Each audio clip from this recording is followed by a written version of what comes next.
కాండం 28వ అధ్యాయం.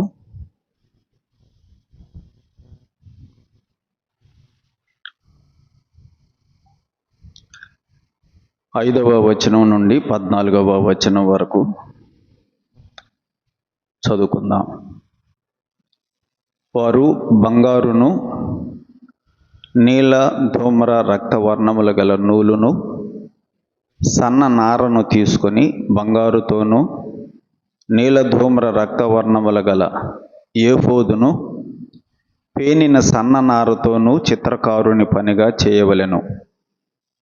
2 అంచులయందు కూర్చబడు 2 భుజఖండములు దానికి ఉండవలెను. అట్లు అది సమకూర్పబడి ఉండును. మరియు ఏఫోదు మీద ఉండు విచిత్రమైన దట్టి దాని పని రీతిగా ఏకాండమైనదై బంగారుతోనూ నీలధూమ్ర రక్తవర్ణములు గల నూలుతోనూ పేనిన సన్న నారతోనూ కుట్టవలెను. మరియు నీవు 2 లేత పచ్చలను తీసుకొని వాటి మీద ఇశ్రాయేలీయుల పేర్లను, అనగా వారి జనన క్రమము చొప్పున, ఒక రత్నము మీద వారి పేళ్లలో 6ను, 2వ రత్నము మీద తక్కిన 6 పేళ్లను చెక్కింపవలెను. ముద్ర మీద చెక్కబడిన వాటి వలె చెక్కెడి వాని పనిగా ఆ 2 రత్నముల మీద ఇశ్రాయేలీయుల పేర్లను చెక్కి బంగారు జవలలో వాటిని పొదగవలెను. అప్పుడు ఇశ్రాయేలీయులకు జ్ఞాపకార్థమైన రత్నములనుగా ఆ 2 రత్నములను ఏఫోదు భుజముల మీద ఉంచవలెను. అట్లు జ్ఞాపకము కొరకు అహరోను తన 2 భుజముల మీద యెహోవా సన్నిధిని వారి పేరులను భరించును. మరియు బంగారు జవలను మేలిమి బంగారుతో 2 గొలుసులను చేయవలెను. సూత్రముల వలె అల్లిక పనిగా వాటిని చేసి అల్లిన గొలుసులను ఆ జవలకు తగిలింపవలెను. చదవబడిన ఈ లేఖన భాగములో ఈ రాత్రి ఏఫోదును గురించి మనము జ్ఞాపకం చేసుకుందాం. దేవుడు ఈ రాత్రి ఇందులో ఉన్న విషయాలను మనకు ఆత్మ సంబంధమైన క్షేమాభివృద్ధిని, పురికొల్పును, ఉజ్జీవమును ప్రభువే మనకి అనుగ్రహించును గాక. ఆమేన్. ప్రభువునందు ప్రియులారా, మనము 28వ అధ్యాయంలో దేవుడు యాజకులైనటువంటి అహరోను యొక్క కుమారులకు ప్రతిష్ఠిత వస్త్రములను కుట్టించే విషయాన్ని గురించి ఈ అధ్యాయంలో మనం చదువుతూ ఉన్నాం. దేవుడు మోషేతో చెప్పాడు, అహరోను యొక్క 4 కుమారులను నీ వద్దకు పిలిపించు అని చెప్పాడు. వారికి అలంకారము, ఘనత కలుగునట్లుగా ప్రతిష్ఠిత వస్త్రములను కుట్టించాలి అని చెప్పాడు. వారిని పిలిపించమన్నాడు. తరువాత వస్త్రములను కుట్టించమని చెప్పాడు. వారిని పిలిపించింది దేవుడే. దేవుని యొక్క పిలుపును బట్టి మోషే కూడా అహరోను యొక్క 4 కుమారులను ప్రధాన యాజకులనుగా మోషే ప్రతిష్ఠ చేశాడు. దేవుని పిలుపు ప్రాముఖ్యం. దేవుని పిలుపు లేకుండా మనము ఏది చేసినా కూడా అది కొంతకాలం ప్రయోజనకరంగా కనిపించవచ్చేమో కానీ తర్వాత దాని అంతము మాత్రం అది నిష్ప్రయోజనంగానే ఉంటుంది అని చెప్పక తప్పదు. దేవుని పిలుపు ప్రాముఖ్యం. వారికి ప్రతిష్ఠిత వస్త్రాలను కుట్టించాలని చెప్పాడు. ఎందుకు? అలంకారము, ఘనత కలగడానికి అని చెప్పాడు. ఆ వస్త్రముల ద్వారా అలంకారము అలాగే ఘనత కూడా కలుగుతుంది. ప్రధాన యాజకుడైనటువంటి అహరోను ధరించేటువంటి వస్త్రాలను గురించి ఈ అధ్యాయంలో మనం చదువుతాం. ఆ వస్త్రాలు అతనికి అలంకారం, అందాన్ని తీసుకొస్తుంది. అంతేకాకుండా అతనికి ఘనతను కూడా తీసుకొని వస్తుంది.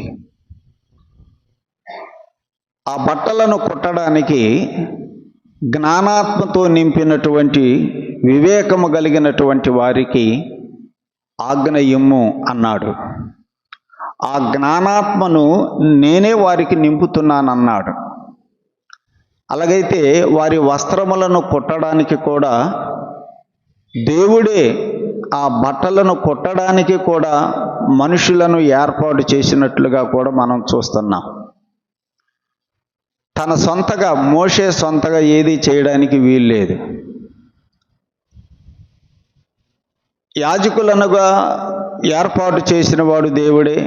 వారి బట్టలను కుట్టడానికి కూడా జ్ఞానాత్మతో నింపబడి వివేక హృదయం కలిగినటువంటి వారిని ఏర్పాటు చేసిన వాడు కూడా దేవుడే. కాబట్టి దేవుని యొక్క ఏర్పాటును బట్టే సమస్త కార్యాలు జరగాలే తప్ప మన సొంత ఉద్దేశాలు, మన సొంత ఆలోచనల ప్రకారం ఏది కూడా జరగకూడదు అనేటువంటి పాఠాన్ని మరొకసారి మనం జ్ఞాపకం చేసుకుంటున్నాం. ప్రధాన యాజకుడు, అలాగే యాజకులు వారు వేసుకోవలసినటువంటి, వారు ధరించవలసినటువంటి ఆ వస్త్రాలు ఏమిటో కూడా 4వ వచనంలో చెప్పబడ్డాయి. చూడండి, 4వ వచనం చదువుదాం. పతకము, ఏఫోదు, నిలువటంగి, విచిత్రమైన చొక్కాయి, పాగా, దట్టియు వారు కుట్టవలసిన వస్త్రములు అని చదువుతున్నాం. ఒక 6 వస్త్రాలు ఇక్కడ చెప్పబడ్డాయి. ప్రధాన యాజకుడు ధరించేటువంటి ఆ వస్త్రాలు 6 ఇక్కడ మనం చదువుతున్నాం. అతడు నాకు యాజకుడై ఉండునట్లు వారు నీ సహోదరుడైన అహరోనుకు అతని కుమారులకును ప్రతిష్ఠిత వస్త్రములను కుట్టింపవలను అన్నాడు. ఈ రాత్రి ఆ 6 వస్త్రాలలో కూడా ఒక వస్త్రం, ఏఫోదును గురించి 5 నుండి 14 వచనాలలో దేవుడు మోషేతో చెప్పాడు. ఆ ఏఫోదు ఎలా కుట్టాలి అనే దాని గురించి 5 నుండి 14 వచనాలలో కొన్ని విషయాలు చెప్పాడు. ఈ రాత్రి మనము ఆ వచనాలలో మన పాఠం కొరకు మనం కొన్ని సంగతులను జ్ఞాపకం చేసుకుందాం. 5వ వచనం, వారు బంగారును నీలధూమ్ర రక్తవర్ణములు గల నూలును సన్ననారను తీసుకొని బంగారుతోనూ నీలధూమ్ర రక్తవర్ణముల గల ఏఫోదును పేనిన సన్ననారతోనూ చిత్రకారుని పనిగా చేయవలెను. ఏఫోదును తయారు చేయాలి. ఏఫోదు అనేటువంటి ఈ మాట తెలుగు మాట కాదు, కానీ అది హీబ్రూ మాట. ఆ వస్త్రం పేరు అది. ఏఫోదు అనేటువంటిది వస్త్రం పేరు అన్నమాట. అది ముందు వైపు, అలాగే వెనక వైపు, ముందు వైపు వెనక వైపు ఆ వస్త్రం ఉంటుంది. మనం హాఫ్ హ్యాండ్స్ స్వెటర్ వేసుకుంటాం కదా, ఫుల్ హ్యాండ్స్ కాకుండా హాఫ్ హ్యాండ్స్, చేతులు లేకుండా వేసుకుంటారు స్వెటర్. అలా ఉంటుంది, పొడవుగా ఉంటుంది. అదనమాట ఏఫోదు అంటే. ఆ ఏఫోదు అలా ఉంటుంది. ఆ వస్త్రాన్ని కుట్టాలి. ఈ వస్త్రమును దేనితో కుట్టాలో కూడా దేవుడు అక్కడ చెప్పాడు. బంగారం కావాలి ఆ వస్త్రం కుట్టాలంటే. తర్వాత నీలధూమ్ర రక్తవర్ణముల గల నూలు కావాలి, సన్ననార కావాలి. వీటితోటి ఆ ఏఫోదును తయారు చేయాలి అని దేవుడు చెప్పాడు. ఏఫోదు తయారు చేయాలంటే కావలసినటువంటి వస్తువులు బంగారం కావాలి, అలాగే నూలు కావాలి. 3 రంగులు, నీల ధూమ్ర రక్త వర్ణములు. ఆ రంగులు, వర్ణము అంటే రంగులు, నీలము, ధూమ్రము, రక్తం వర్ణము, ఈ 3 రంగులు కలిగినటువంటి నూలుతో, సన్నని నారతోటి ఆ ఏఫోదును తయారు చేయాలి. అలాగైతే ఈ ఏఫోదును తయారు చేసేటువంటి ఆ తయారు చేసేటువంటి ఆ వస్తువులలో బంగారము ఉన్నది, నూలు ఉన్నది, లేదా నార కూడా ఉన్నది. ఈ రెండు పదార్థాలతోటి ఆ ఏఫోదును తయారు చేయాలని దేవుడు చెప్పాడు. మనము ప్రారంభము నుండి ఈ విషయాలను ధ్యానం చేస్తూ వస్తున్నాం. బంగారము మనకి ఇప్పటి వరకు కనిపించింది చాలా సందర్భాలలో. అలాగే నీల ధూమ్ర రక్తవర్ణములు కూడా మనకి కనిపిస్తూనే వచ్చాయి కదా. వాటి విషయాలను మనం గతంలో జ్ఞాపకం చేసుకున్నాం. మందసం తయారు చేయాలన్నా బంగారం కావాలి, బల్ల తయారు చేయాలన్నా బంగారం కావాలి, దీపవృక్షం తయారు చేయాలన్నా బంగారం కావాలి కదా. ఇవన్నీ కూడా బంగారంతో తయారు చేయాలి. అలాగే తెరలను తయారు చేసేటప్పుడు కూడా, ఆ ప్రత్యక్షపు గుడారం యొక్క పైకప్పు తయారు చేసేటప్పుడు, అలాగే అడ్డతెరలు తయారు చేసేటప్పుడు కూడా ఇదే దారం కదా, నీల ధూమ్ర రక్తవర్ణములు కలిగినటువంటి నూలు, సన్నని నారతోనే అవి కూడా తయారు చేయబడినట్లుగా మనం చూసాం. అలాగైతే ఇప్పుడు వాటితోనే ఏఫోదును కూడా తయారు చేయాలని దేవుడు చెబుతూ ఉన్నాడు. బంగారం అనేది దేవుని యొక్క ఆ యేసు ప్రభు కలిగి ఉన్నటువంటి దైవత్వాన్ని సూచిస్తుందని మనం చెప్పుకున్నాం. అలాగే నీలిరంగు ఆయన పరసంబంధమైనటువంటి వాడు, పరలోకము నుండి భూలోకానికి దిగి వచ్చిన వాడు నీలిరంగు. యేసు ప్రభు పరలోకానికి సంబంధించిన వాడు, భూ సంబంధి కాదు అనే విషయాన్ని తెలియచేస్తుందని, ధూమ్రవర్ణము అనేది యేసు ప్రభువు ఆయన రాజు అనేటువంటి రారాజు అనే విషయాన్ని ధూమ్రవర్ణము రంగు తెలియచేస్తుందని చెప్పుకున్నాం. అలాగే రక్తవర్ణము ఆయన కలువరు శిలువలో మన కొరకు కార్చినటువంటి రక్తాన్ని సూచిస్తుందనే విషయాలను మనం గతంలో కూడా జ్ఞాపకం చేసుకున్నాం. ప్రియులారా, దేవుడు ఏఫోదును తయారు చేసే విషయములో కూడా బంగారమును వాడమన్నాడు, సన్ననారను కూడా ఉపయోగించమని చెప్పాడు. బంగారము అనేది లోహము, ఈ సన్ననార అనేది వృక్ష జాతికి సంబంధించింది, చెట్ల నుంచి మొక్కల నుంచి వచ్చేటువంటిది సన్ననార. కాబట్టి దేవుడు ఆ రెండింటిని ఉపయోగించి ఏఫోదును తయారు చేయమన్నాడంటే ఈ రెండు కలయిక మన ప్రభు అయినటువంటి యేసుక్రీస్తులో మనం చూడగలుగుతున్నాం.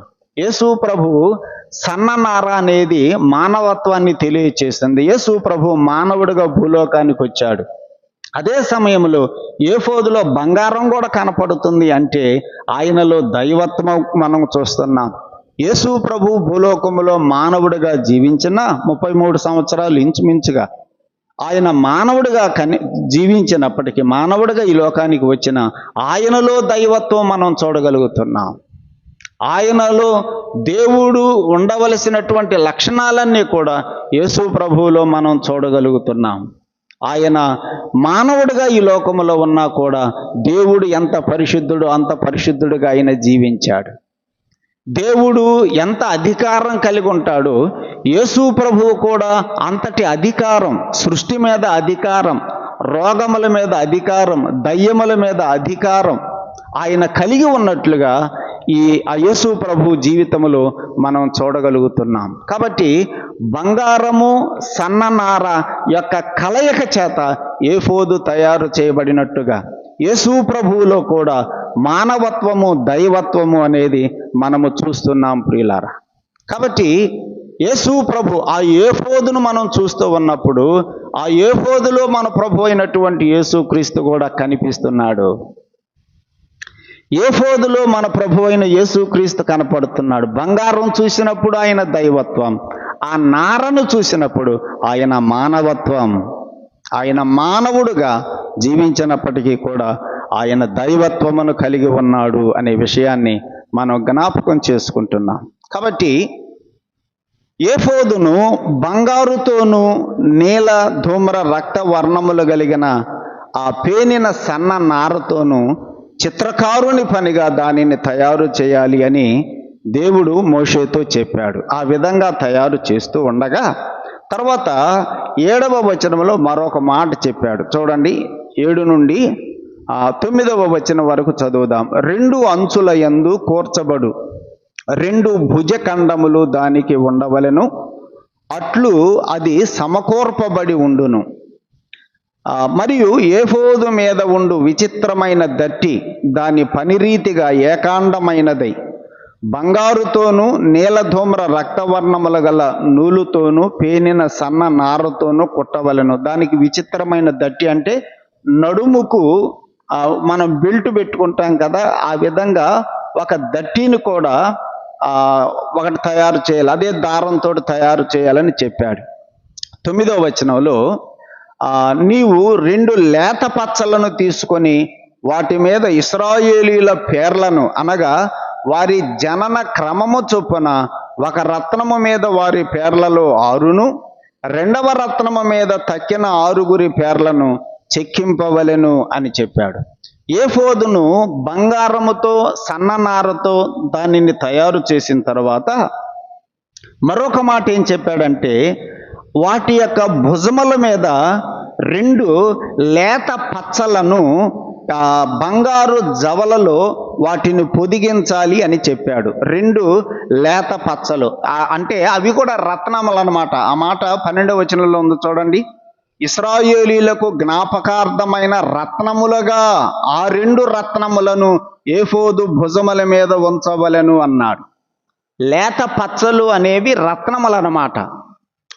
అహరోను యొక్క లేదా ప్రధాన యాజకుడు ధరించేటువంటి ఆ ఏఫోదు యొక్క భుజముల మీద ఇటువైపు ఒక లేత పచ్చ, ఇటువైపు ఒక లేత పచ్చ, 2 లేత పచ్చలను కూడా ఇక్కడ ఏర్పాటు చేయాలి. మనం ఉంగరంలో రాళ్ళు ఏర్పాటు చేస్తారు కదా, ఆ రాయికి చుట్టూ ఉంగరం ఉంటుంది, ఆ బంగారం ఉంటుంది, దాన్నే జవా అంటారు. అలాగే ఆ యొక్క లేత పచ్చ మీద చుట్టూ కూడా బంగారం యొక్క జవ ఉంటుంది. ఆ లేత పచ్చ మీద ఇశ్రాయేలీల యొక్క జనన క్రమము చొప్పున 6 పేర్లు ఒక రత్నము మీద, 2వ రత్నము మీద మరొక 6 పేర్లు చెక్కాలి అని దేవుడు చెప్పాడు. ఆ 2 లేత పచ్చలను ఇక్కడ ఒకటి ఇక్కడ ఒకటి ఆ ఏఫోదు మీద అమర్చాలి. ఈ లేత పచ్చ మీద 6 పేర్లు, ఈ లేత పచ్చ మీద 6 పేర్లు చెక్కాలి.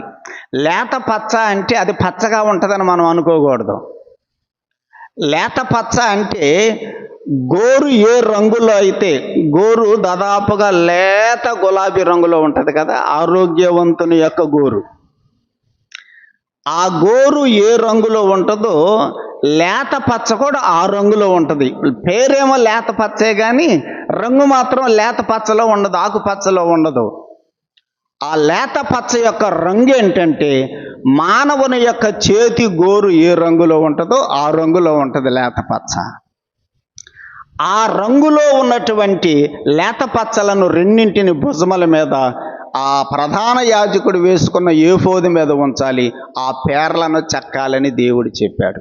ఎందుకు ఆ పేర్లను చెక్కాలి? 6 పేర్లు ఇక్కడ, ఈ దీని మీద 6 పేర్లు అక్కడే చెప్పాడు. చూడండి 12వ వచనం.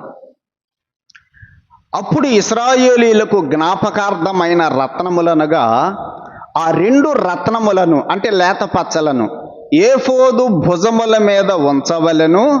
అట్లు జ్ఞాపకము కొరకు అహరోను తన 2 భుజముల మీద యెహోవా సన్నిధిలో వారి పేర్లను భరించును.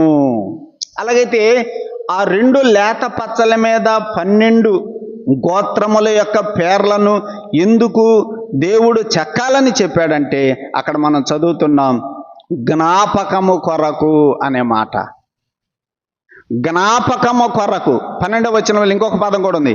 ఇశ్రాయేలీలకు జ్ఞాపకార్థమైన రత్నములనగా, జ్ఞాపకార్థమైన రత్నములు, జ్ఞాపకము కొరకు అనేటువంటి పదాలు మనం చదువుతున్నాం. అలాగైతే ప్రధాన యాజకుడు ఆ ఏఫోదును ధరించి దేవుని సన్నిధికి వెళ్ళినప్పుడు, ఆ దేవుని సన్నిధికి వెళ్ళినప్పుడు ఆ ఏఫోదు మీద దేవుడికి ఏం కనిపిస్తున్నాయి? ఇశ్రాయేలీల యొక్క 12 గోత్రముల పేర్లు కనిపిస్తున్నాయి. ఆ 12 గోత్రాల పేర్లు దేవునికి కనిపించినప్పుడు దేవుడికి ఎవరి జ్ఞాపకం రావాలనేది ఉద్దేశం? ఆ ఇశ్రాయేలీల యొక్క 12 గోత్రాలు దేవునికి జ్ఞాపకం కోసం. అంటే మర్చిపోయడానికి కాదు అక్కడ అర్థం. దేవుడు మర్చిపోతే ఇవి చూస్తే జ్ఞాపకానికి వస్తాయి అని అనుకోబాకండి. మళ్ళీ ప్రధాన యాజకుడు ఆ యొక్క 12 గోత్రాల పేర్లను దేవుని సన్నిధిలోనికి తీసుకుని వెళ్ళి వారి పక్షంగా కూడా ఏం చేస్తాడు? అతడు యాజకత్వము జరిగిస్తున్నాడు. అలాగైతే ప్రియ సోదరుడా సోదరి, ఆ ప్రధాన యాజకుడు మన ప్రభువైన యేసుక్రీస్తు అని గతంలో జ్ఞాపకం చేసుకున్నాం. 2, ఆ ప్రధాన యాజకుడు వేసుకున్నటువంటి ఆ ఏఫోదు కూడా మన ప్రభువైన యేసుక్రీస్తే.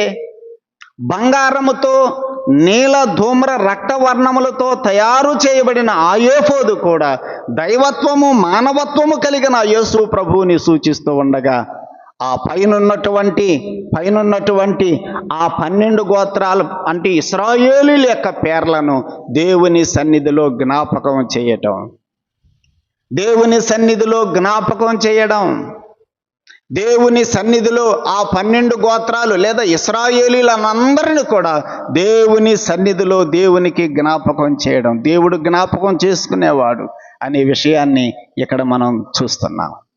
అలాగైతే ఇశ్రాయేలీయులను కాదు ఆయన జ్ఞాపకం చేసుకునేది, నిన్ను నన్ను యేసు ప్రభు రక్తములో కడగబడిన ప్రతి ఒక్కరిని కూడా ఆయన నిరంతరము జ్ఞాపకం చేసుకునేవాడు. ఏఫోదు మీద భుజముల మీద ఆ 12 పేర్లు ఏ రీతిగా అయితే దేవుని సన్నిధిలో జ్ఞాపకం చేయబడుతున్నాయో, దేవుడు ఎలాగైతే జ్ఞాపకం చేసుకుంటున్నాడో ఆయన నిన్ను నన్ను కూడా ఆయన మర్చిపోకుండా ఏం చేస్తాడు? నిరంతరము జ్ఞాపకం చేసుకునేవాడు. కొన్నిసార్లు మనల్ని మనుషులు మర్చిపోవచ్చేమో కదా, కొన్నిసార్లు మన వాళ్ళు మర్చిపోవచ్చేమో, కానీ మర్చిపోనివాడు, నిరంతరము మనలను జ్ఞాపకం పెట్టుకునేవాడు మన ప్రభువైన యేసుక్రీస్తు. ఆయన మర్చిపోయేవాడు కాదు. నోవహు జలప్రళయము కాలంలో జలప్రళయం వచ్చినప్పుడు దేవుడు ఒక ఓడను తయారు చేసుకోమని చెప్పాడు. ఓడ తయారు చేయబడింది. ఓడలోకి ఆ నోవహు కుటుంబం అంతా వెళ్ళిపోయారు. దాదాపు సంవత్సర కాలం వారు ఓడలోనే ఉండిపోయారు. సంవత్సర కాలం ఓడలోనే ఉండిపోయారు. జలప్రళయం ఆగిపోయింది, నీళ్ళన్నీ కూడా ఇంకిపోతున్నాయి. ఇక వాళ్ళు ఇప్పుడు బయటకు రావాలి. ఇక దేవుడు వాళ్ళని మర్చిపోయాడా? కాదు. ఒక మాట, మంచి మాట వ్రాయబడింది. ఆదికాండం 8వ అధ్యాయం 1వ వచనం చూడండి. అక్కడ ఒక చక్కని ఆదరణకరమైనటువంటి మాట మనం చదువుతాం. ఆదికాండం 8వ అధ్యాయము 1వ వచనం.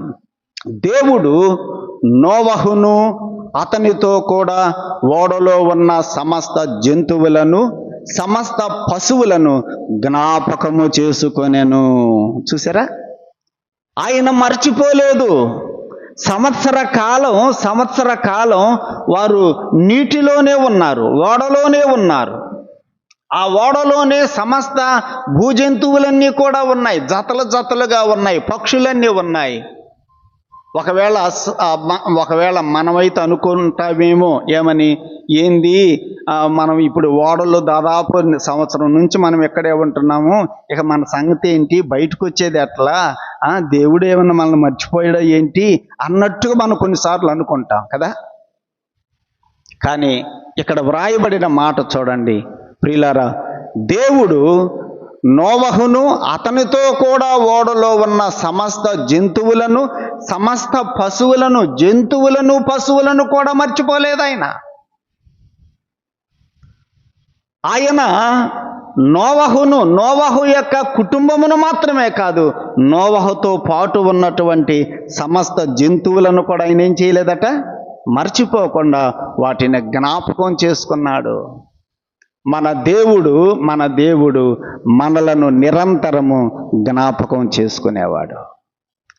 ప్రధాన యాజకుడు ధరించినటువంటి ఏఫోదు మీద ఉన్నటువంటి ఆ ఇశ్రాయేలీయుల యొక్క పేర్లు, గోత్రముల పేర్లు దేవుని సన్నిధిలో జ్ఞాపకము చేయబడుతూ ఉన్నాయి, జ్ఞాపకార్థముగా ఉన్నాయి. ప్రియ సోదరుడా సోదరి, మన దేవుడు మనలను నిరంతరము జ్ఞాపకం చేసుకునేటువంటి వాడు అనే విషయాన్ని మనం ఇక్కడ చూస్తూ ఉన్నాం. 19వ అధ్యాయములో, ఆదికాండం 19వ అధ్యాయములో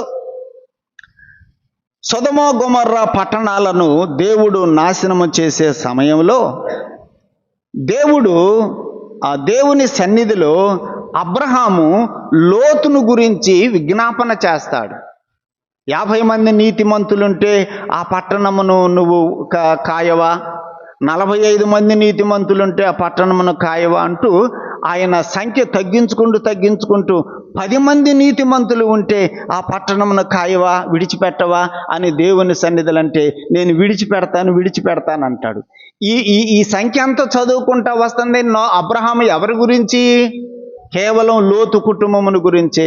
అంటే నా తమ్ముని కుమారుని కుటుంబాన్ని జ్ఞాపకం చేసుకొని వాళ్ళని విడిచిపెట్టు అన్నట్టుగా అక్కడ అబ్రహాము లోతు కుటుంబం కోసం విజ్ఞాపన చేశాడు. అయితే సొదొమ గొమొర్రా పట్టణాలను దేవుడు నాశనము చేసే సమయంలో అక్కడ ఒక మాట మనం చదువుతాం. ఆదికాండం 19వ అధ్యాయం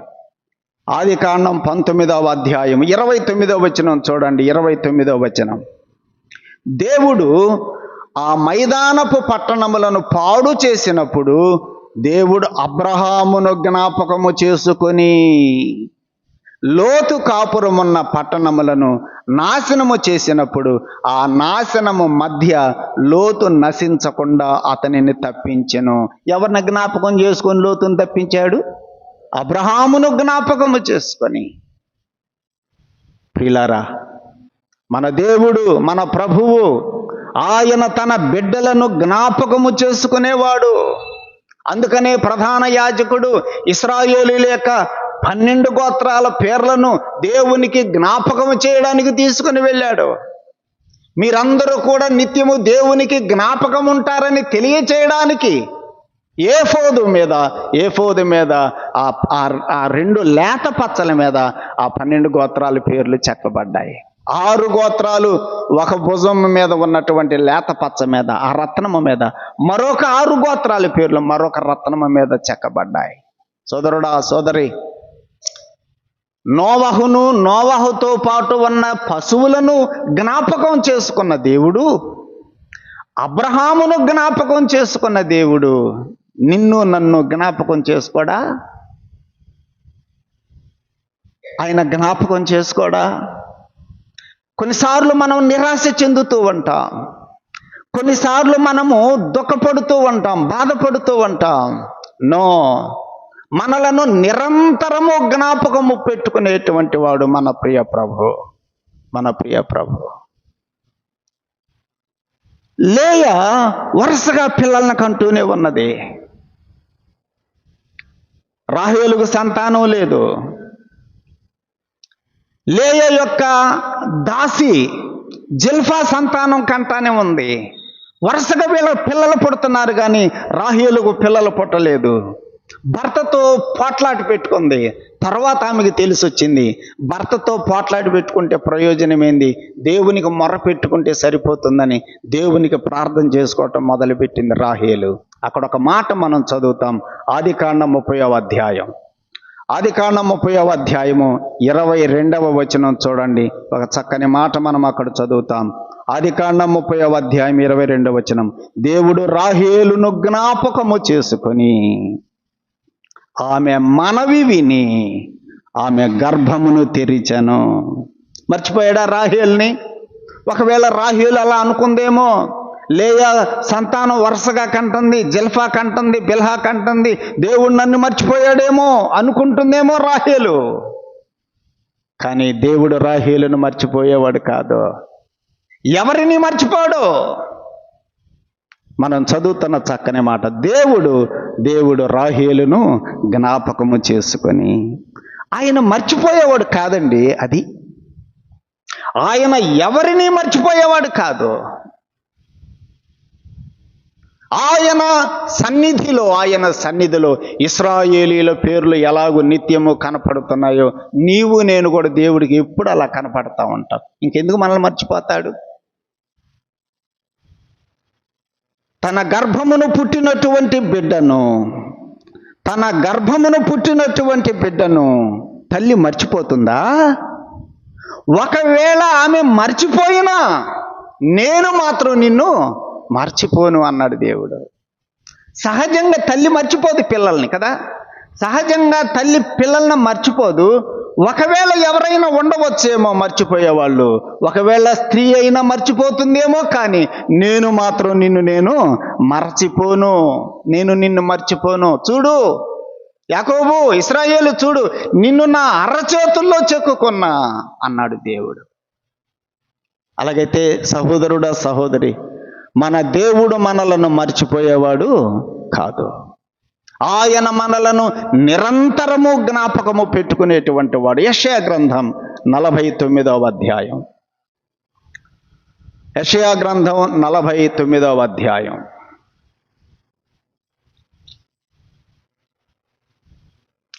15వ వచనం. 49వ అధ్యాయం 15వ వచనం. స్త్రీ తన గర్భమున పుట్టిన బిడ్డను కరుణింపకుండా తన చంటి పిల్లను మర్చిపోదు, వారైనా మరచదురు గాని అన్నాడు. మళ్ళీ ఒకవేళ మర్చిపోతే మర్చిపోవచ్చేమో, నేను నిన్ను మరువను, చూడుము నా అరచేతుల మీదనే నేను చెక్కుకున్నాను అన్నాడు దేవుడు. సోదరుడా, సోదరి, మన దేవుడు ఆయన మనల్ని మర్చిపోడు, ఎప్పుడు మర్చిపోడు. కొన్నిసార్లు మనం అనుకుంటాం, ఏమో దేవుడు నన్ను మర్చిపోయాడేమో, నాకు ఏమీ జరగడం లేదు, నాకేమీ మేలులు కలగడం లేదు, నా పనులేమీ సఫలం కావటం లేదు అని కొన్నిసార్లు మనము వాపోతూ ఉంటాం. ఆయన ఎప్పుడూ మర్చిపోడు. ఒక మంచి మాట చదువుదాం. యెషయా గ్రంథం 44వ అధ్యాయం. యెషయా గ్రంథం 44వ అధ్యాయం.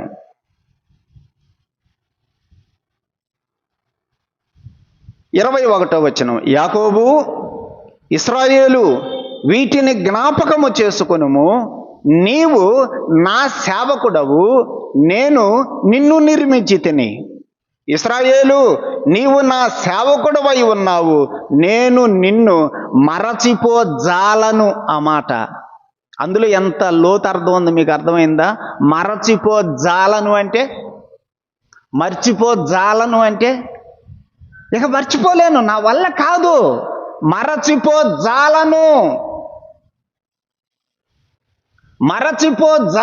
అంటే ఇక నా వల్ల కాదు, మర్చిపోను అని అర్థం. అది మరచిపోజాలను అంటే.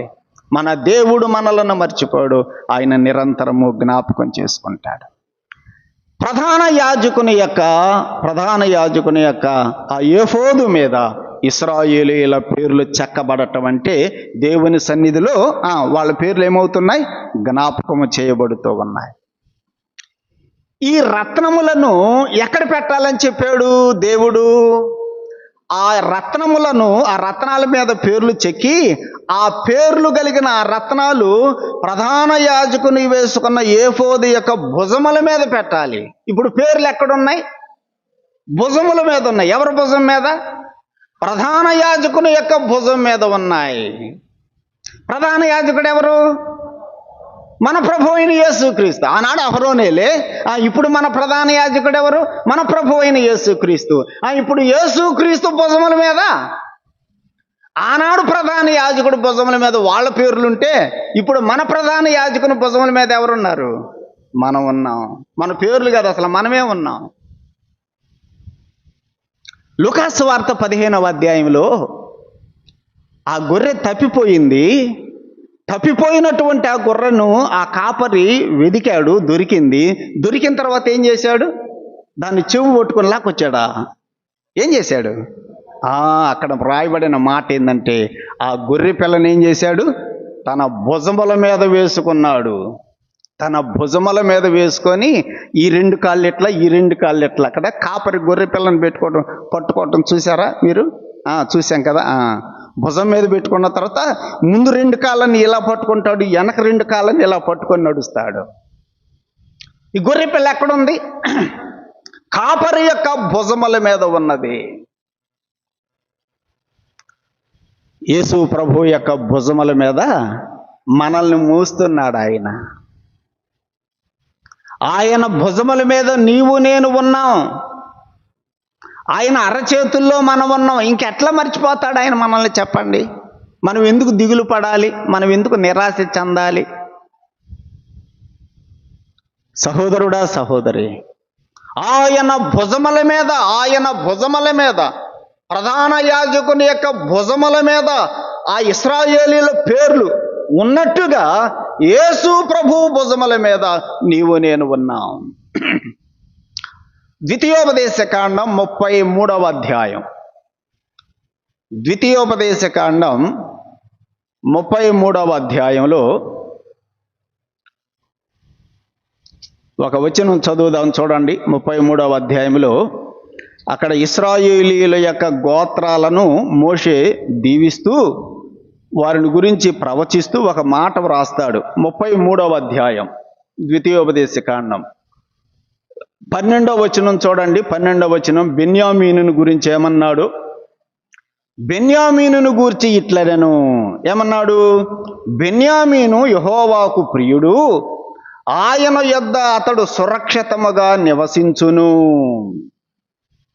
ఆయనకు మనము ప్రియులంగా గనక ఉంటే ఆయన దగ్గర మనం సురక్షితంగా నివసిస్తాం. ఆయన దగ్గర మనం సురక్షితంగా నివసిస్తాం. కానీ ఆయన మనల్ని ఎక్కడ ఉంచుకొని సురక్షితంగా మనల్ని కాపాడుతాడు? అది కూడా చూడండి, అక్కడ ఉంది. దినమెల్లా ఆయన అతనికి ఆశ్రయమగును, ఆయన భుజముల మధ్య అతడు నివసించును. అది బెన్యామీను ఎక్కడ నివసిస్తున్నాడు? ఆయన భుజముల మధ్య, ఆయన భుజముల మీద బెన్యామీను ఉన్నాడు. ఆయన భుజముల మీద ఇశ్రాయేలీల 12 గోత్రాల పేర్లున్నాయి. ఆయన భుజముల మీద నీవు నేను ఉన్నాం. ప్రియులారా, ఆయన భుజముల మీద మనము సురక్షితంగా కాపాడబడుతున్నాం. ఈ రాత్రి ఏఫోదు మీద ఉన్నటువంటి ఆ రత్నాలు, ఆ 2 రత్నాల మీద పేర్లు, ఆ పేర్లు ఉన్న 2 రత్నాలు ఉన్నటువంటి స్థలం, ఆ 2 లేత పచ్చలు ఉన్నటువంటి స్థలం, ప్రధాన యాజకుడు వేసుకున్న ఆ ఏఫోదు యొక్క భుజముల మీద ఆ రత్నాలు ఉన్నట్టుగా మనం కూడా ఆయన భుజముల మీద ఉన్నాం అనే మాట మనం జ్ఞాపకం చేసుకుంటున్నాం. ఎంత ధైర్యం మనము కలిగి ఉండాలి, ఎంత ధైర్యంగా మనం ఉండాలి. ఆయన భుజముల మీద యెహోవాకు ప్రియుడుగా ఉన్న బెన్యామీను సురక్షితంగా ఉంటాడు, ఆయన ఆశ్రయదుర్గముగా ఉంటాడనే మాట మనం చదువుతున్నాం. కాబట్టి ప్రియులారా, ఆయన మనల్ని మర్చిపోడు, ఆయన మనల్ని మర్చిపోడు. నిరంతరము ఆయన మనల్ని జ్ఞాపకం పెట్టుకునేవాడు. అంతేకాదు, ఆయన భుజముల మీద మనల్ని సురక్షితంగా నిరంతరం ఆయన మనల్ని ఏం చేస్తుంటాడు? కాపాడుతూ ఉంటాడు. ఏఫోదును గురించి దేవుడు మోషేతో చెప్పాడు. బంగారముతోనూ నీల ధూమ్ర రక్త వర్ణములతోనూ పేనిన సన్ననారతో ఏఫోదును తయారు చేయాలి. ఆ భుజముల మీద ఆ 2 లేత పచ్చలను బంగారు జవలలో అమర్చి వాటి మీద ఇశ్రాయేలీయుల పేర్లను చెక్కాలి అని దేవుడు చెప్పాడు. ఆ ఇశ్రాయేలీయుల పేర్లు నిరంతరము కూడా దేవుని సన్నిధికి అహరోను వెళ్ళినప్పుడల్లా జ్ఞాపకార్థంగా దేవుడు ఆ ఇశ్రాయేలీయులను ఆ జ్ఞాపకం చేస్తూ ఉంటాడనే విషయాన్ని మనం ఇక్కడ జ్ఞాపకం చేసుకున్నాం. ఏఫోదును ధరించాలి కదా, ప్రధాన యాజకుడు ధరించాలని దేవుడు చెప్పాడు. ఆ ప్రధాన యాజకుడు ఏఫోదును ధరించుకొని దేవుని సన్నిధిలో ఏం చేస్తాడు? ఆ విషయాలను మనం ఇప్పుడు జ్ఞాపకం చేసుకున్నాం. ఏఫోదును ధరించినటువంటి ఆ ప్రధాన యాజకుడు ఏఫోదును ధరించుకొని దేవుని సన్నిధిలో చేసేటువంటి పనులేంటి అనేది కూడా మనం ఇక్కడ జ్ఞాపకం చేసుకుంటే, మొదటి పని చూడండి, సమూయేలు మొదటి గ్రంథంలో 2వ అధ్యాయం అక్కడ సమూయేలును గురించి ఒక మాట చదువుతాం. సమూయేలు మొదటి గ్రంథం 2వ అధ్యాయం 18వ వచనం చూడండి. బాలుడైన సమూయేలు నారతో నేయబడిన ఏఫోదు ధరించుకొని యెహోవాకు పరిచర్య చేయుచుండెను. ఈ సమూయేలు బాలుడుగా దేవుని సన్నిధిలో పెంచబడుతూ ఉన్నాడు. యాజకుడిగా, భవిష్యత్తులో కాబోయే యాజకుడిగా పెంచబడుతూ ఉన్నాడు. ఇక్కడ ఆయన పరిచర్య చేసేటువంటి పని ఉన్నది. ఇక్కడ ఎవరు? సమూయేలు బాలుడుగా ఉన్నాడు, దేవుని సన్నిధిలో ఏలి ఎదుట పరిచర్య చేస్తున్నాడు. అయితే పరిచర్య చేస్తున్నటువంటి ఆ బాలుడైన సమూయేలు ఏ వస్త్రం వేసుకొని పరిచర్య చేయాలి? ఏఫోదు, నారతో నేయబడిన ఏఫోదు. ప్రధాన యాజకుడు వేసుకున్న ఏఫోదు బంగారుతోనూ, అక్కడ బంగారం కూడా ఉంది, ఇక్కడ బంగారం లేదు. ప్రధాన యాజకుడు వేసుకున్నటువంటి ఏఫోదుకి ఇక్కడ సమూయేలు వేసుకున్నటువంటి ఏఫోదుకి చాలా తేడా ఉంది. ప్రధాన యాజకుడు వేసుకున్నటువంటి ఏఫోదేమో బంగారంతో నీల ధూమ్ర రక్త వర్ణములతో తయారు చేయబడిన ఏఫోదు అది. కానీ ఇక్కడ సమూయేలు వేసుకున్నటువంటి ఏఫోదు దేంతో తయారు చేయబడింది? కేవలం వట్టి నారతో చేయబడినటువంటి వస్త్రమే అది. అయినా దేవుని సన్నిధిలో పరిచర్య చేయాలి అంటే ఏముండాలి? ఏఫోదు ధరించాలి, ఏఫోదు ధరించాలి. అలాగైతే ఏఫోదును ధరించినటువంటి ఆ యాజకుడు తప్పకుండా ఏం చేయాలి? దేవుని మందిరంలో పరిచర్య చేయాలి.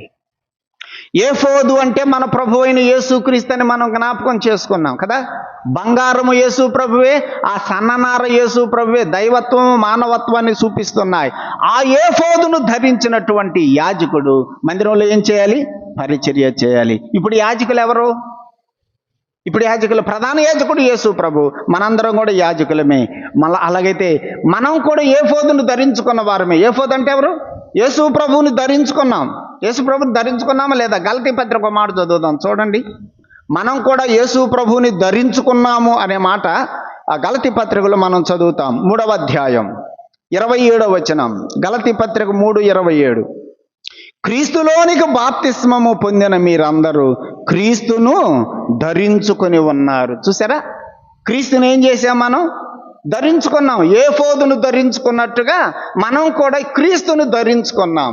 అలాగైతే ఏఫోదును ధరించుకున్న యాజకుడు ఏం చేస్తున్నాడు? దేవుని మందిరంలో పరిచర్య. క్రీస్తును ధరించుకున్న మనం కూడా ఏం చేయాలి? మందిరంలో పరిచర్య. అలాగైతే ఏఫోదును ధరించుకున్నప్పుడు తప్పకుండా వాళ్ళు ఏం చేయాలి? పరిచర్య. పరిచర్య చేయాలి అంటే ఏఫోదును ధరించుకోవాలి. అది పరిచర్య చేసే ముందు యాజకుడు ఏం చేయాలి? ఏఫోదును ధరించుకోవాలి. అలాగైతే ప్రియులారా, నీవు నేను కూడా మన ప్రభువైన యేసుక్రీస్తును ధరించుకున్నటువంటి వారం. యేసుక్రీస్తును ధరించుకున్నటువంటి మనం ఏం చేయాలి? పరిచర్య చేసేటువంటి వారంగా ఉండాలి. ప్రతి విశ్వాసి దేవుని కొరకు పరిచర్య చేయాలి. పని చేసేటువంటి వారంగా మనం ఉండాలి. నీకు ఏ పరిచర్య ప్రభువు ఇచ్చాడో, నీకు ఏ పరిచర్య ప్రభువు ఇచ్చాడో, అందరికి ఒక పరిచర్య ఉండదు. నీకు చేతనైన పరిచర్య ప్రభువు కొరకు చేస్తున్నావా? ఆయన కొరకై మనము పరిచర్య చేసేటువంటి వారంగా ఉండాలి. ఏఫోదును ధరించుకున్న సమూయేలు పరిచర్య చేశాడు. ఇంకొక మాట చదువుదాం. సమూయేలు మొదటి గ్రంథం 2వ అధ్యాయంలోనే మరొక మాట చూడండి. 27వ వచనం చదువుదాం. 27వ వచనం. అంతటా దైవజనుడు ఒకడు ఏలీ యొద్దకు వచ్చి ఇట్లనెను. ఏలీతో చెబుతున్నాడు. అంటే ఇప్పుడు వాస్తవంగా ఏలీని దేవుడు శపించాడు. ఏలీ కుటుంబానికి నాశనం రాబోతుంది. అలాంటి సందర్భంలో చెప్పబడిన మాట అన్నమాట ఇది. 27వ వచనం. దైవజనుడు ఒకడు ఏలీ యొద్దకు వచ్చి ఇట్లనెను. యెహోవా నిన్ను గూర్చి సెలవిచ్చినదేమనగా, నీ పితరుని ఇంటివారు ఐగుప్తు దేశమందు ఫరో ఇంటిలో ఉండగా నేను వారికి ప్రత్యక్షమైతిని. అతడు నా ముందర ఏఫోదును ధరించి నా బలిపీఠము మీద అర్పణమును ధూపమును అర్పించుటకై నాకు యాజకుడగునట్లు ఇశ్రాయేలు గోత్రములలో నుండి నేను అతనిని ఏర్పరుచుకుంటిని.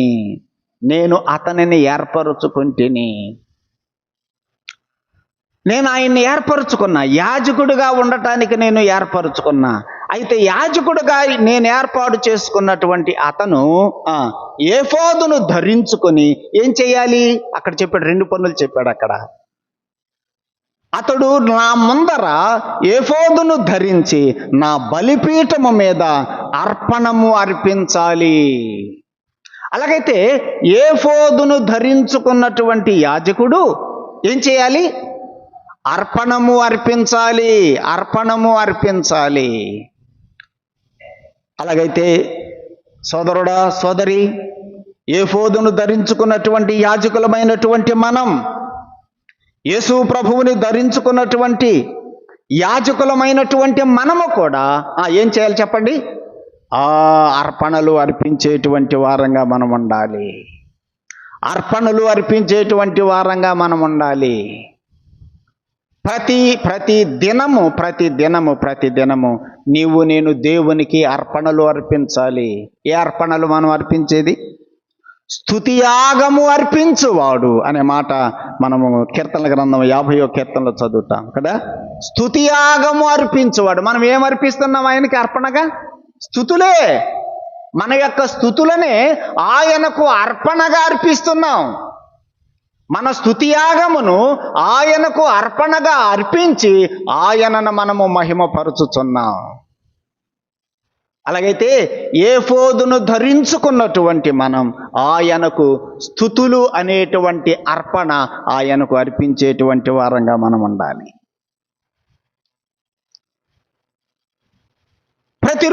ప్రతిరోజు మనము వ్యక్తిగతంగా ఇంటి దగ్గర ఉన్నప్పుడు మనము ప్రతిరోజు ప్రభువుని ప్రార్థన చేసుకునేటప్పుడు ప్రభువుని ముందు స్తుతులు చెల్లించాలి. ప్రతి ఆదివారం సంఘముగా కూడుకొని, ఇంటి దగ్గరేమో వ్యక్తిగతంగా, ప్రతి ఆదివారం సంఘముగా కూడుకొని అందరము కలిసి దేవుణ్ణి ఏం చేయాలి? మనము ఆరాధన చేయాలి. అది స్తుతియాగం అర్పించటం. స్తుతులు అర్పించాలి ప్రభువుకి, అర్పణలు అర్పించాలి. ఏఫోదును ధరించుకొని, నా ముందర ఏఫోదును ధరించుకొని బలిపీఠము మీద అర్పణలు అర్పించటానికే నిన్ను నేను ఏర్పరచుకున్నా. నన్ను ఆరాధించడానికే, నన్ను ఘనపరచడానికే, నన్ను మహిమపరచడానికే, నా గుణాతిశయములను ప్రచురము చేయడానికే చీకటిలో ఉన్నటువంటి మిమ్మలను నేను వెలుగులోనికి పిలిచా. మరి ఏంటి మీరు నన్ను స్తుతించరేంటి? నన్ను ఘనపరచరేంటి? నేను మిమ్మల్ని ఎందుకు ఏర్పరచుకున్నాను? నా ముందర ఏఫోదును ధరించుకొని మీరు నాకు అర్పణలు అర్పించడానికి నేను మిమ్మల్ని ఏర్పరచుకున్నా అంటున్నాడు దేవుడు. అలాగైతే సహోదరుడా, సహోదరి, ప్రభువుని ఆరాధిస్తున్నావా? ప్రభువుని స్తుతిస్తున్నావా? ఆ స్తుతులు అనేటువంటి అర్పణ ఆయనకు నీవు అర్పిస్తున్నావా? తప్పకుండా మనం ప్రభువుని స్తుతించి గణపరచాలి. కొంతమంది అస్సలు స్వరం ఏమి వినపడదు. ఇంతవరకు రక్షించబడి చాలా సంవత్సరాలు అయింది, కానీ ఏనాడు నోరు తెరచి ప్రభువుని స్తుతించినటువంటి అనుభవం కొంతమంది జీవితాల్లో అసలు కనపట్టల్లా. వస్తున్నారు, రొట్టె తీసుకుంటున్నారు కానీ, ఆమెన్ అంటున్నారు కానీ, నువ్వెప్పుడు ఇంకా నువ్వు స్తుతులు చెల్లించేది? ఎప్పుడు వాళ్ళేనా? అసలు నీ స్వరం వినపడద్దా? నువ్వు కూడా నోరు తెరిచి ప్రభువుని ఆరాధించలేవా? ఒక్క మాట చెప్పలేవా? ప్రభువా, నా పాపం కొరకు నువ్వు చనిపోయావయ్యా, నీకు స్తోత్రములయ్యా. ఆ మాట చేస్తే చాలదా? ఆయనకు ఆనందం కదా, ఎంత సంతోషం ప్రభువుని గణపరుస్తుంటే. కాబట్టి సోదరుడా, సోదరి, ఏఫోదును ధరించుకుని నా ముందర, అక్కడ చెప్పాడు, అర్పణలు అర్పించటానికే, నా బలిపీఠము మీద అర్పణము అర్పించడానికే నేను మిమ్మును ఏర్పరుచుకున్నాను అన్న. కాబట్టి ఏఫోదును ధరించుకున్న వారు ఏం చేయాలి? అర్పణ అర్పించాలి. ఏ అర్పణ? స్తుతి అనేటువంటి అర్పణ. చాలా అర్పణలు ఉన్నాయి లేండి, ఆయనకు అర్పించేవి చాలా ఉన్నాయి. స్తుతులు అనేటువంటివి అసలు చాలామంది అర్పించటం లేదు. మన రాబడిలో ఆయన భాగమును ఏం చేయాలి? మనం ఆయనకి అర్పణగా అర్పించాలి. ఆయన భాగం, అది మన భాగం కాదు, అది కదా, ఆయన భాగం. ఆ మాట ఉంది అక్కడ కదా, నా భాగం అన్నాడు. ఆయన భాగమును ఆయనకి ఏం చేయాలి? మనము అర్పించాలి, స్తుతులు అర్పించాలి, అర్పణలు అర్పించాలి, ఆయన భాగమును అర్పించాలి. అసలు సజీవ యాగముగా మన శరీరమునే ఆయనకు అర్పించాలి. ఉందా మనలో ఈ అనుభవం? మనలో ఈ అనుభవం ఉన్నదా? కొంతమంది కానుకలు ఇచ్చేవాళ్ళు ఉన్నారు, స్తుతులు సమర్పించిన చేసేవాళ్ళు ఉన్నారు, కానీ శరీరం ఇవ్వలా కదా. స్తుతులు చెల్లిస్తున్నారు, బాగా ఎక్స్పీరియన్స్ వచ్చేసింది, 20-30 సంవత్సరాలు అయింది, పదాలు బాగానే వచ్చేసినాయి నోటికి, స్తుతులు బాగానే చెల్లిస్తున్నారు, డబ్బులు బాగానే ఇస్తున్నారు, శరీరం ఇవ్వలా. ఇంకా కళ్ళు చూడకూడని చూస్తూనే ఉన్నాయి, నోరు అనకూడని అంటానే ఉన్నాయి కదా, చెవులు వినకూడని వినటానికి ఆసక్తి చూపుతూనే ఉన్నాయి. ఏమి ఇవ్వలేదు? ఇంకా శరీరము ఇవ్వల ఆయనకి. శరీరము ఇవ్వకుండా ఎన్ని ఇస్తే ఏం ఉపయోగం? రోమా 12:1 మనం చదువుతున్నాం కదా, సజీవ యాగముగా మీ శరీరములను ఆయనకు సమర్పణ చేయండి. మన శరీరముని ఆయనకు అర్పణగా అర్పించాలి. అది ఉన్నదా మనలో ఈ అనుభవం? ఏఫోదును నా ముందర ధరించుకొని నా బలిపీఠము మీద అర్పణ అర్పించడానికి నేను అతనిని ఏర్పరచుకుంటాను. 3వ మాట చూడండి. 1, ఏఫోదును ధరించుకున్న సమూయేలు ఏం చేశాడు? పరిచర్య చేశాడు. 2వది, ఏఫోదును ధరించుకున్న యాజకుడు నా ముందర ఏం చేయాలన్నాడు దేవుడు?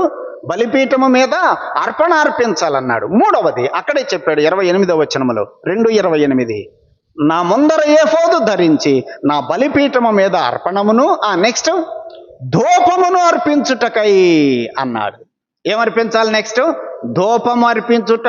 ధూపము అర్పించుట, ధూపము అర్పించడం అంటే ప్రార్థన. 141వ కీర్తనలో 2వ చరణం మనకందరికీ తెలిసింది కదా. దావీదు అన్నాడు, నా ప్రార్థన ధూపము వలె, నేను సాయంకాలం చేతులెత్తుట నైవేద్యం వలె నీ దృష్టికి అంగీకారములగునుగాక అన్నాడు. ధూపం ప్రార్థన. అలాగైతే ఏఫోదును ధరించుకున్నటువంటి యాజకుడు ఏం చేస్తాడు? ధూపము వేయటం, ప్రార్థన చేయటం. సమూయేలు మొదటి గ్రంథం 23వ అధ్యాయం చూడండి. సౌలు ఎదుట నుండి దావీదు పారిపోయినప్పుడు దావీదు కెయిలాకి వెళతాడు. ఆ కెయిలా పట్టణస్థులను కాపాడతాడు. అక్కడ దావీదు కెయిలాలో ఉన్నాడన్న సంగతి సౌలుకు తెలిసింది. సౌలుకు తెలిసి ఆ సౌలుని, దావీదును పట్టుకోవడానికి సౌలు వస్తున్నాడు. వచ్చేటప్పటికి ఆ సంగతి దావీదుకు తెలిసింది.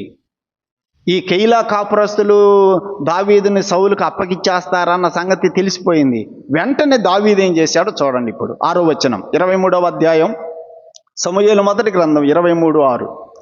అహీమెలకు కుమారుడైన అబ్యాతారు ఏఫోదును చేతపట్టుకొని పారిపోయి కెయిలాలో ఉన్న దావీదు నద్దకు వచ్చాను.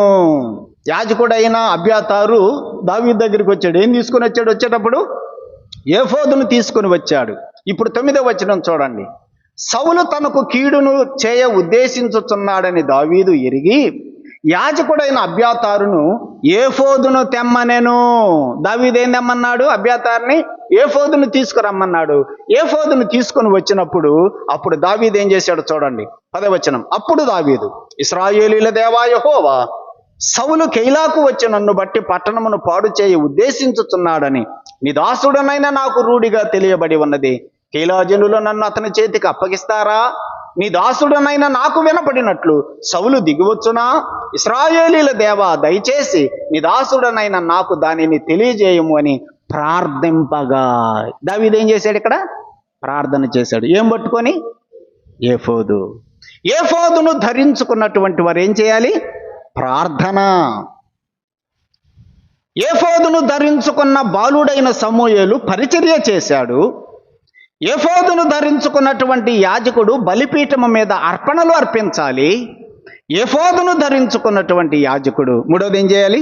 ధూపము వేయాలి, అంటే ప్రార్థన చేయాలి. ఇక్కడ దావీదు కూడా ప్రార్థన చేసేటప్పుడు అబ్యాతారుని ఏందేమన్నాడు? ఏఫోదు తీసుకొనిరా. అలాగైతే ఏఫోదును ధరించుకున్నటువంటి వారు ప్రార్థన. క్రీస్తును ధరించుకున్నటువంటి మన జీవితాలలో దేనికి ప్రాధాన్యత ఉండాలి చెప్పండి? ప్రార్థన. దావీదు ఇక్కడ ప్రార్థన చేసేటప్పుడు ఏఫోదును కలిగి ప్రార్థన చేశాడు. ఇదే గ్రంథంలోనే, ఇదే సమూయేలు మొదటి గ్రంథంలోనే సిక్లగులో ఉంటాడు. ఇంకొక సందర్భంలో సిక్లగులో ఉంటాడు దావీదు. ఆ సిక్లగు పట్టణాన్నంతటిని అమాలేకీయులు వచ్చి కాల్చివేశారు. అక్కడ సందర్భం ఉంది. అక్కడ ఆ దావీదు ఫిలిష్తీయులతో యుద్ధం చేయడానికి పోయి మళ్ళీ తిరిగి వచ్చాడు. 3 రోజుల తర్వాత వచ్చేటప్పటికి సిక్లగు పట్టణం అంతా ఏమైపోయింది? కాలిపోయింది. ఈ దావీదు భార్యలు పిల్లలు, ఇంకా దావీదుతో ఉన్నవారు భార్యలు పిల్లలందరినీ కూడా అమాలేకీయులు వచ్చి చెరపట్టుకొని తీసుకుని వెళ్ళిపోయారు. ఇదంతా చూసేటప్పటికి పట్టణం ఆ యొక్క గుడారాలన్నీ కాలిపోయి ఉన్నాయి. ఏమీ లేదు, పిల్లలు ఎవరు లేరు, అక్కడ భార్యలు ఎవరు లేరు, అందరూ చెరకి వెళ్ళిపోయారు. కోపం వచ్చింది ఇశ్రాయేలు దావీదుతో ఉన్నటువంటి వారికి. అందరు రాళ్ళు తీసుకుని దావీదుని కొట్టి చంపాలనుకున్నారు. 6వ వచనం చూడండి, 30వ అధ్యాయం 6వ వచనం. దావీదు మిక్కిలి దుఃఖపడెను, మరియు తమ తమ కుమారులను బట్టి కుమార్తెలను బట్టి జనులకందరికీ ప్రాణము విసిగినందున రాళ్ళు రువ్వి దావీదును చంపుదము రండి అని వారు చెప్పుకొనగా, దావీదు తన దేవుడైన యెహోవాను బట్టి ధైర్యము తెచ్చుకొనెను. పిమ్మటి దావీదు ఏఫోదు తెమ్మని యాజకుడగు అహీమెలకు కుమారుడైన అబ్యాతారుతో చెప్పగా, అబ్యాతారు ఏఫోదును దావీదు నొద్దకు తీసుకొని వచ్చాను. మళ్ళీ ఏం తీసుకొచ్చాడు? ఏందేమన్నాడు? ఏఫోదును తెమ్మన్నప్పుడు ఏఫోదు తెచ్చాడు అబ్యాతారు. ఇప్పుడు దావీదు ఏం చేశాడు చూడండి. ఏఫోదును కలిగి 8వ వచనం. నేను ఈ దండును తరిమిన ఎడల దానిని కలుసుకుందునా అని యెహోవా యొద్ద దావీదు విచారణ చేయగా, యెహోవా అంటున్నాడు, తరుము, నిశ్చయముగా నీవు వారిని కలుసుకొని తప్పకుండా నీ వారిని అందరినీ కూడా దక్కించుకుంటావు అని సెలవిచ్చాను. ఏఫోదును కలిగిన దావీదు ఏం చేస్తున్నాడు? ఇక్కడ దేవుని సన్నిధిలో ప్రార్థన చేస్తున్నాడు, విచారణ చేస్తున్నాడు. కేయిలా వారు నన్ను అప్పగిస్తారా అని దేవుని సన్నిధిలో ప్రార్థన చేశాడు. ఏం కలిగి? ఏఫోదును కలిగి. నేను అమాలేకీయులను తరిమి వారిని హతమార్చగలనా అని దేవుని సన్నిధిలో విచారణ చేశాడు, ప్రార్థన చేశాడు. ఏమి కలిగి? ఏఫోదును కలిగి. ఏఫోదును కలిగిన నీవు నేను కూడా ప్రతి విషయములో, చూసారు ఇక్కడ దావీదు ప్రతి విషయములో కూడా దేవుని సన్నిధికి వెళ్ళి ప్రార్థన చేస్తున్నాడు. నీవు నేను కూడా ప్రతి విషయము దేవుని సన్నిధిలో ప్రార్థన చేస్తున్నామా? ప్రతి విషయం, ప్రతి విషయం, ప్రతి విషయమును కూడా మనము దేవుని సన్నిధిలో చెప్పాలి, దేవుని సన్నిధిలో చెప్పాలి. కొన్నిసార్లు మనము వాళ్ళకి వీళ్ళకి చెప్పడానికి ఇష్టపడతాం కానీ కదా, కొన్ని విషయాలను వాళ్ళకి వీళ్ళకి చెప్పడానికి ఇష్టపడతాం కానీ దేవునితో చెబితే సమస్య పోయిద్ది కదా. దేవునితో మనము చెప్పాలి, దేవునితో మనము చెప్పాలి. ప్రతి విషయమును కూడా మనం వారికి వీరికి వాళ్ళకి వీళ్ళకి అందరికీ చాటింపు వేసుకునే బదులు, దేవా ఇదిగో సమస్య ఇది, దేవునితో చెప్పుకోవటం ఎంత దీవెనకరం. ఏఫోదు అనుభవం నీవు నేను కలిగి ఉండాలి. ప్రతి విషయమును కూడా ప్రభుతో చెబుదాం. ఒక సంఘంలో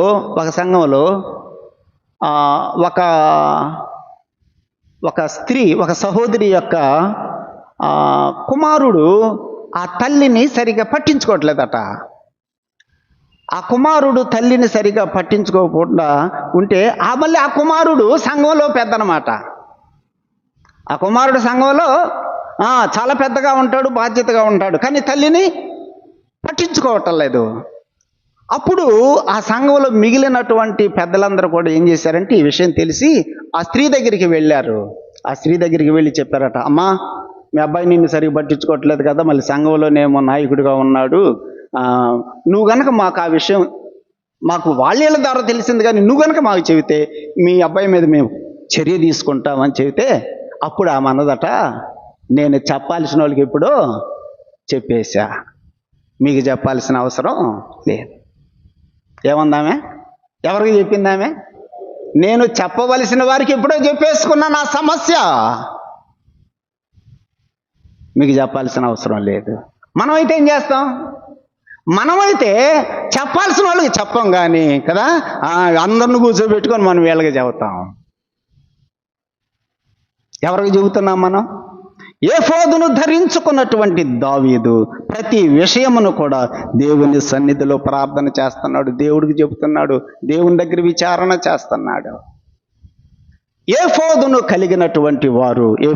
కలిగిన వారు పరిచర్య చేయాలి. ఏఫోదును కలిగిన వారు అర్పణలు అర్పించాలి. ఏఫోదును కలిగిన వారు ప్రార్థన చేయాలి. ప్రతి విషయం దేవునితో చెప్పుకుందాం. ఎవరికి చెప్పొద్దు, వీళ్ళకి ఎవరికి చెప్పొద్దు, ప్రభువుతో చెప్పుకుందాం చాలు. ఆయన వినడా? ఆయన చూడడా? ఆయన తీర్చడా మన సమస్యలను? ఇంకొక మాట, మీరు బైబిల్ మూసేయండి, తెరవద్దు, అక్కర్లేదు. ఆ రెఫరెన్స్ నేనే చదువుతాను, తెలిసిన రెఫరెన్స్ కాబట్టి మీకు కూడా గుర్తొస్తుంది. సమూయేలు 2వ గ్రంథం 6వ అధ్యాయంలో మందసాన్ని తీసుకొని వస్తున్నాడు దావీదు. మందసాన్ని కిర్యత్యారీము నుండి తీసుకొని వస్తూ ఏం చేశాడో చదువుతున్నాను. 14వ వచనం, 6:14. దావీదు నారతో నేయబడిన ఏఫోదును ధరించిన వాడై శక్తి కొలది యెహోవా సన్నిధిలో నాట్యమాడుచుండెను. ఏఫోదును ధరించిన దావీదు ఏం చేస్తున్నాడు ఇక్కడ? కాబట్టి ఏఫోదును ధరించిన వారు ఏం చేయొచ్చు? డాన్సులు వేయొచ్చానా? దాని అర్థం ఏంటంటే, నాట్యం ఆడటం అంటే మనసులో ఏమొచ్చింది దావీదుకి? హ్యాపీలో ఎగురుతున్నాడు అంతే. కాబట్టి దేవుని సన్నిధిలో మనం కూడా ఎట్లా ఉంటే చాలు? సంతోషంగా ఉంటే చాలు. ఏఫోదును ధరించుకున్న వారు, దావీదు ఎక్కడ నాట్యం ఆడాడు? యెహోవా సన్నిధిలో. మనం కూడా యెహోవా సన్నిధిలో ఎలా ఉండాలి? ఏడుపు మొఖాలు వేసుకొని ఏడుస్తూ కూర్చోవడం కాదు. యెహోవా సన్నిధిలో ఉన్న నీవు హ్యాపీగా ఉండాలి, సంతోషంగా ఉండాలి. అది దావీదు ఎక్కడ నాట్యం ఆడుతున్నాడు అన్నది వాక్యంలో, యెహోవా సన్నిధిలో తన శక్తి కొలిది నాట్యం ఆడుచుండెను. దేవుని సన్నిధిలో ఉన్నప్పుడు మనం అందరం ఎట్లా ఉండాలి? నవ్వు మొక్కలు పెట్టుకొని వందనాలు చెప్పుకోవాలి ఒకరితో ఒకరం పోయేటప్పుడు. చిరుగురులు ఆడుకుంటా కాదు, దేవుని సన్నిధిలో నాట్యమాడుచుండెను. నాట్యం అంటే సంతోషం. దేవుని సన్నిధిలో ఏం చేయాలి మనం చెప్పండి? సంతోషం. చెరసాలలో వేయబడిన, బెత్తాలతో కొట్టబడిన, కొరడాలతో కొట్టబడిన ఏడుస్తూ లేడు పౌలు. ఎలా ఉన్నాడు పౌలు?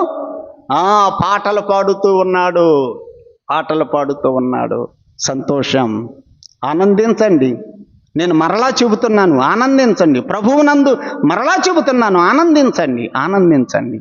కాబట్టి ఏఫోదును ధరించిన దావీదు నాట్యమాడుచుండెను అంటే సంతోషంగా ఉన్నాడు దేవుని కార్యాల పట్ల. కాబట్టి దేవుడు ప్రధాన యాజకుడైనటువంటి అహరోనుకు ఏఫోదు అనే వస్త్రాన్ని కుట్టాలని చెప్పాడు. ఆ వస్త్రము ఆయా సందర్భాలలో వారు ధరించి ఆయా కార్యాలు చేశారని మనం లేఖనాల్లో జ్ఞాపకం చేసుకుంటున్నాం. మన ఏఫోదు మన ప్రభు అయిన యేసుక్రీస్తే. ఆయనను ధరించుకున్నటువంటి మనం కూడా పరిచర్య చేద్దాం. ఆయనకు అర్పణలు అర్పించుదాం, స్తుతియాగం అర్పిద్దాం. అసలు మన శరీరమును ఆయనకు సమర్పణ చేసుకుందాం. ఆయన సన్నిధిలో ప్రతి విషయం ప్రార్థన చేద్దాం. ఆయనతోనే చెప్పుకుందాం. ఆయన సన్నిధిలో ఆనందించుదాం. ప్రార్థన చేద్దాం. పరిశుద్ధుడు అయిన మా ప్రియ తండ్రి, ప్రధాన యాజకుడు ఏఫోదు అనే వస్త్రమును ధరించాలి. దానిని ఎలా తయారు చేయాలో నీవే మోషేకి తెలియచేశావు. ఆ ఏఫోదు భుజముల మీద 2 లేత పచ్చ రత్నాల మీద 12 గోత్రాల వారి పేర్లు చెక్కాలి. నీ సన్నిధిలో ఇశ్రాయేలీయులు నిత్యము జ్ఞాపకము చేయబడుతూ ఉన్నారు. ప్రభువా, మమ్మలను కూడా నువ్వు మర్చిపోయేవాడు కాదు. మమ్మలను నిరంతరము జ్ఞాపకం పెట్టుకునే దేవుడవు. స్త్రీ తన గర్భమును పుట్టిన బిడ్డను ఒకవేళ మర్చిపోతే మర్చిపోవచ్చేమో, కానీ నీవు మమ్మలను ఎన్నడూ మర్చిపోవు అని ప్రభువా, నీవు పలికిన మాటను బట్టి మీకు స్తోత్రాలు చెల్లిస్తున్నాం.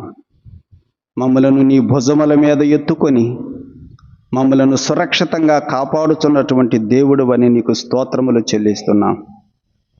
ఏఫోదును ధరించినటువంటి యాజకులు పరిచర్య చేసేవారుగా, అర్పణలు అర్పించేవారుగా, ధూపము వేసేవారుగా, నీ సన్నిధిలో నిత్యము ఆనందించేవారుగా ఉంటూ ఉండగా మేము కూడా అలాంటి అనుభవాలు కలిగి ఉండటానికి సహాయము చేయమని ప్రభువా దేవ, ఈ రాత్రి విన్న తలంపులను మా జీవితాలలో మేమందరము కలిగి ఉండటానికి సహాయం చేయండి.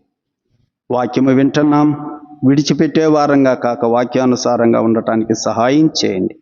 మహిమ, ఘనత, ప్రభావాలు మీకే చెల్లిస్తూ మీ ప్రియ కుమారుడు మా రక్షకుడు ప్రభు అయిన యేసుక్రీస్తు నామమున స్తోత్రములు చెల్లించి వేడుకొనుచున్నాము తండ్రి. ఆమేన్. కూడిక ముగించబడింది. అందరికీ వందనాలు. సెలవు తీసుకుందాం.